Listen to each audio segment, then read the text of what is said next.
एक अस्सलाम वालेकुम नाज़रीन, एक और व्लॉग के साथ आपकी खिदमत में हाजिर हुआ हूँ। नाज़रीन, आज इस्लामाबाद हाई कोर्ट में सहाफ़ी अहमद नूरानी के भाइयों के लापता होने का जो केस है वो यहाँ पर ज़ेर समाअत है और आज उसमें एक और पेशी हुई है। आईजी इस्लामाबाद को आज तलब किया गया था, वो आज यहाँ पर पेश हुए हैं और उन्होंने आज फिर यहाँ पर रिपोर्ट सी ऐसा लगा था खेला है कि रिपोर्ट्स तैयार की जा रही हैं। जॉइंट इन्वेस्टिगेशन टीम के लिए वज़ारत दाखिला को हमने लिख दिया है और स्पेशल इन्वेस्टिगेशन टीम जो है वो भी हमने भेजी हुई है। और गुज़श्ता समाअत में जो कोर्ट के सामने आईजी इस्लामाबाद ने कहा था कि उन जो अहमद नूरानी के भाई हैं उनकी जो मोबाइल की लोकेशन है वो पंजाब के ज़िले से आ रही है, तो वहाँ पर हमने जाना, जिस पर आज अदालत ने सरसार भी किया कि उसकी क्या पोजीशन है, उस पर क्या अपडेट है। उस पर आईजी इस्लामाबाद जो है कोई जो है वो जवाब जो नहीं दे सके तसल्ली बख्श। मेरे साथ इब्राहिम अब्बासी मौजूद है, इनसे मुकम्मल जानेंगे। गुज़श्ता समाअतों में भी यहाँ पर हैं। इब्राहिम,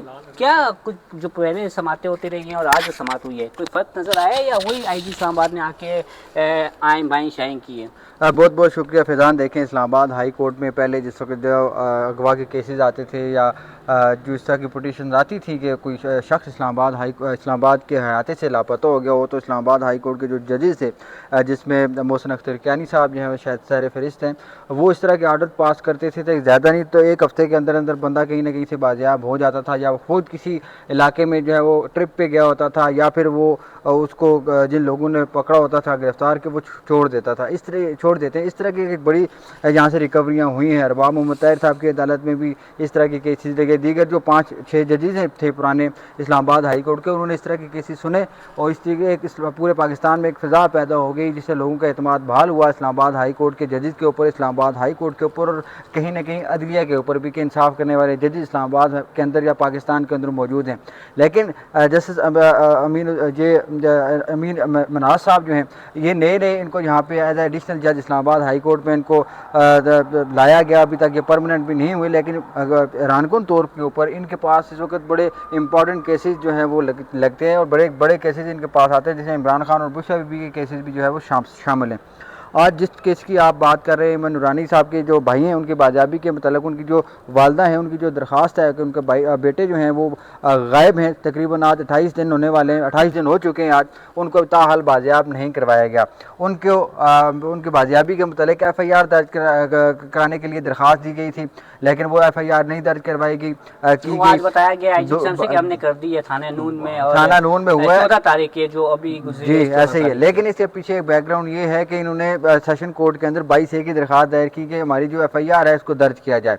वो उसकी समातें 3 समातें हुई, लेकिन हैरानकुन तौर पर हदगिली चट्ठा ने आज अदालत को बताया, जिस वक्त हमने सेशन कोर्ट के अंदर ये पूछा कि हमारी जो दरख्वास्त है इसके ऊपर रिपोर्ट जो है वो अदालत के सामने रखी जाए, तो वहाँ पे पुलिस की जानिब से बताया गया कि पुलिस इस वक्त जो है वो PSL की सिक्योरिटी में मसरूफ़ है, लिहाजा हम इस सवाल का जवाब जो है वो इसके ऊपर रिपोर्ट मुरतब नहीं कर सकते। पुलिस के लिए PSL की सिक्योरिटी ज़्यादा हो रही है। अगर 2 शहरी वफाकी हुकूमत से गायब हुए हैं तो उनके FIR या उस पर कोई कमेंट वो नहीं कर, ऐसे ही है, क्योंकि पुलिस के मतलब अगर आप बात करें, पुलिस ने एक और जगह भी ये मौक़िफ़ अपनाया है कि जो मंशियात फरोशी को रोकने के लिए तालीमी इदारों में इक़दाम किए जाएँ, वहाँ में पुलिस ने अपना जवाब जमा करवाया कि हम जो हैं वो ज़्यादा प्रोटोकॉल की ड्यूटीज़ में, तो लिहाजा ये हमारी जिम्मेदारी नहीं है, ये NF की जिम्मेदारी है, पुलिस यहाँ तक जिम्मेदार है।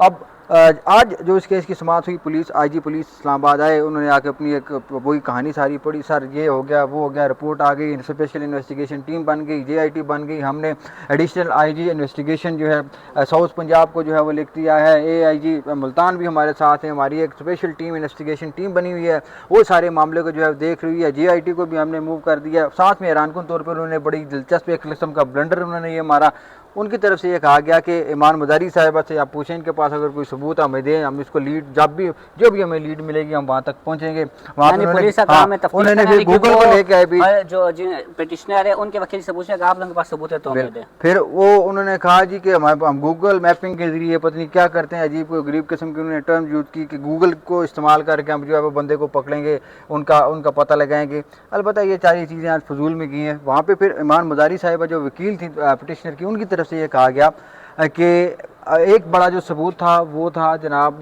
इसके CCTV फुटेज जो इनकी घर की थी, उसको पुलिस ने जो है वो अपने कब्जे में ले लिया, गली की भी और FIR दर्ज करने से पहले।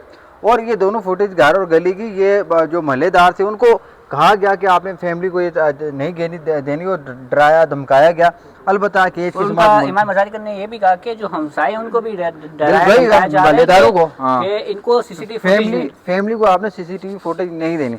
वो पुलिस जो है वो आप वहाँ से आके ले गई, अभी तक उस सीसीटीवी फुटेज का भी कोई पता नहीं है। अब हैरानकुन तौर पर आज गुज़िश्ता समात के ऊपर आईजी पंजाब को भी तलब किया था अदालत ने, डॉक्टर उस्मान अनवर को, तो वो ना उनकी तरफ से कोई जवाब आया, ना अदालत को याद रहा। अब अदालत जो है वो मेरे ख्याल में इंतज़ार कर रही है ऑर्डर लिख के, कि सारी चीज़ें लिखी जा चुकी हैं कि ये ऑर्डर होना है, लेकिन नीचे ये लिखा जाएगा, जो डेट लिखी जाएगी रीलिस्ट फॉर डैश डैश डेट, वो रीलिस्ट की जो डेट है उसका भी अप्रूवल आएगा। तो उसके बाद जो मुबैना तौर पर हमारे जज साहब हैं वो लिखेंगे कि फलां तारीख को हम सुनेंगे। मुझे ज़ाती जो मेरे फीलिंग्स है वो मुझे कह रही है कि अगले हफ्ते तक ये केस जाएगा। यानी जो अहमद नूरानी के दोनों भाई इस वक्त लापता हैं, उनकी बूढ़ी माँ यहाँ पर हर समात में आती है, आज भी आप दीदा आज भी बड़े उनके बड़े दुखी अल्फाज उनकी तरफ से कहा गया कि अगर कोई बिल्ली, आप इस तरीके से इस मामले को सारे को टैकल कर रहे हैं, हैंडल कर रहे हैं, जिस तरह किसी बिल्ली के बच्चों को जो है वो गुम हो गए, अगर किसी ताकतवर के या किसी बड़े आदमी की बिल्ली के बच्चे भी, अगर उसके बच्चे भी गुम हो जाए तो सारे मुतहरक हो जाते हैं, सारे एक जगह पे आ जाते हैं और उसको ढूंढने की कोशिश करते हैं। अलबत्ता इस केस की समाअत जो है मुलतवी हुई है, लेकिन ये नहीं पता कि कब तक मुलतवी हुई है, लेकिन मुलतवी हुई है। अब कोर्ट ऑर्डर आएगा, ऑर्डर ऑफ द डे आएगा तो पता चलेगा क्या हुआ। नाज़िम इब्राहिम अवासी आज की जो पूरी समाअत है इसका अहवाल बता रहे थे। इस्लामाबाद वफाकी दारुलहुकूमत है और यहाँ पर भी जो शहरी है वो महफूज नहीं है। यहाँ पर भी नामालूम अफराद गाड़ियों में आते हैं और वो यहाँ से लापता कर दिए जाते हैं, किसी को कुछ पता नहीं होता है। इस्लामाबाद पुलिस या तो वीआईपी ड्यूटीज़ में जो है मगन है या पीएसएल की सिक्योरिटी में मगन है। इस्लामाबाद शहर में जराइम पेशा अफराद जो हैं वो दनाते फिर रहे हैं, जराइम की शरह में इजाफा होता जा रहा है। इसके साथ साथ जो शहरी है उन्हें मुबैना तौर पर यहाँ पर लापता किया जा रहा है और मोबाइल उनके पंजाब के एक ज़िले से ट्रेस किए जाते हैं, लेकिन उस पर भी तसल्लीबख्श जवाब जो है वो जमा नहीं कराया जाता। जबकि शहरियों के जो वर्सा हैं और अहमद नूरानी की जो बूढ़ी वालदा है वो यहाँ पर अदालत आती है कि शायद उन्हें अदालत से इंसाफ मिल सके। अब तक के लिए इतना ही, बहुत बहुत शुक्रिया, अल्लाह हाफ़िज़।